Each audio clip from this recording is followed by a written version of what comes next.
They say that La Llorona was once a poor young girl who loved a rich nobleman, and together they had 3 children. The girl wished to marry the nobleman, but he refused her. He told her that he might have considered marrying her if she had not borne the 3 out-of-wedlock children, which he considered a disgrace. The girl was determined to have the nobleman for her own, so she drowned her children to prove her love to him. But still he would have none of her and married another.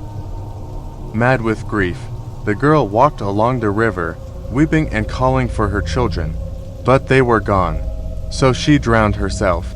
For her crime, her spirit was condemned to wander the waterways, weeping and searching for her children until the end of time. It was said that whenever the wailing woman appears, someone will die. Now I have heard that one night, 2 young men were carpooling home from work with the windows down when they heard a terrible wail. It sounded like the desperate cry of a baby, or perhaps an injured tomcat. Beside the road, a white mist began to gather. It moved swiftly among a grove of palm trees, and when it reached the largest tree, it became the figure of a lovely young girl dressed all in white. Long dark hair hung loose down her back. She began to weep and wring her hands in agony, and the men realized that they were seeing the ghost of La Llorona. The driver gunned the engine, and they drove away as fast as they could. The glowing figure of the Llorona remained visible in the rearview mirror until the car turned the corner. The men were upset by the vision, afraid that the rumors about La Llorona might be true. But nothing happened to either of them the rest of that night, so they laughed away the incident, deciding that they had imagined the whole thing. The next night, the men were riding home from work when their front tire burst at the place in the row where they had seen the ghost the previous night. The car spun out of control and hit the largest tree in the palm grove in the exact place where the Llorona had appeared to them. Both men were killed instantly.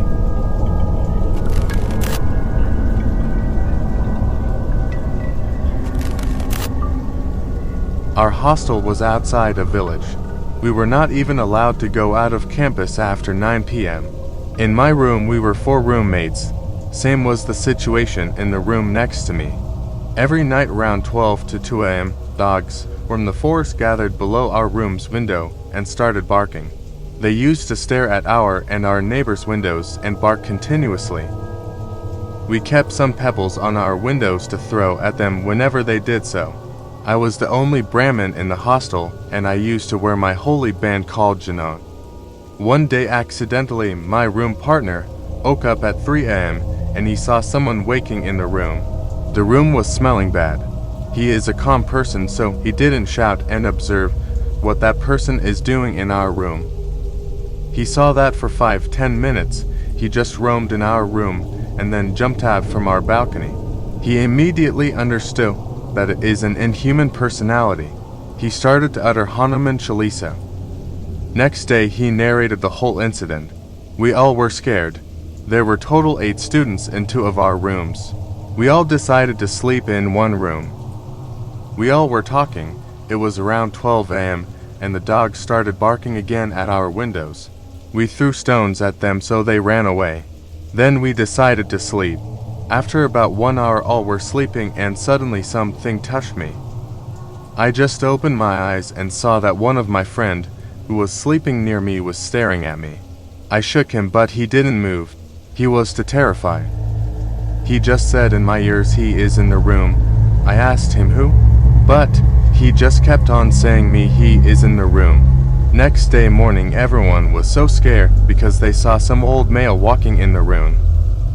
This all happened for about a week. I never saw anything. One day my friend suggested me to sleep without my 𝚜𝚘𝚎. I did as he suggested me. I was awake up till 1 a.m. Suddenly I feel asleep. I didn't remember after how much time, but when I opened my eyes I saw a man walking in our room. It was like a movie. I can't believe my eyes. I was so curious and scared that I immediately stood up and asked, "Who are you?" Hearing my voice of my friend stood up with me. The man walking in our room stopped and turned his face towards us. OMG. He was known to all of us, but was dead before some time.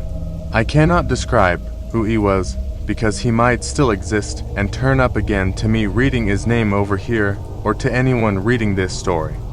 Days have passed, but we remember that it was proved that negative energy do exist. We brought some 𝚜𝚘𝚗𝚗𝚎 books and started keeping below our pillows from that day. It had never happened again.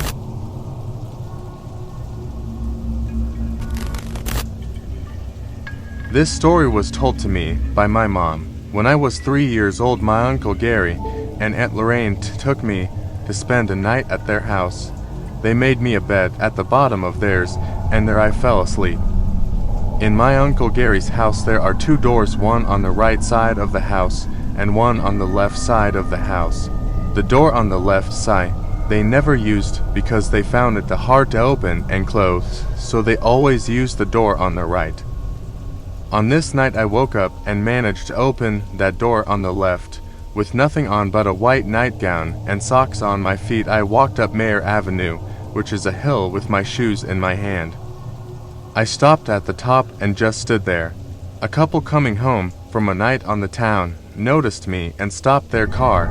The man who was driving the car didn't want to touch me because he was afraid that if anything happened to me, he would be to blame. So he told his wife to go to their house, which was only across the street, and grab a comforter so that he can wrap me up and keep me warm. They brought me back to their house, where they called the police and told them of what happened. At 2:45 a.m., my mom received a call. It was the police officer, of course. My mom, thinking this was a practical joke, went off on him until he said, "Do you have a daughter named Melissa?" My mom said yes. He then said, "Well, we have her." My mom told me that when I was young she would always question me and ask me what my name was and where did I live, what was her name, and where did she live, just in case I happened to get lost. I gave this information to the police officer, who looked my number up in the phone book. My mom called my Uncle Gary and told him, and they both went to the home and picked me up. When we got back to my Uncle Gary's place, the police officer asked me why did I leave the house, and this is what I said.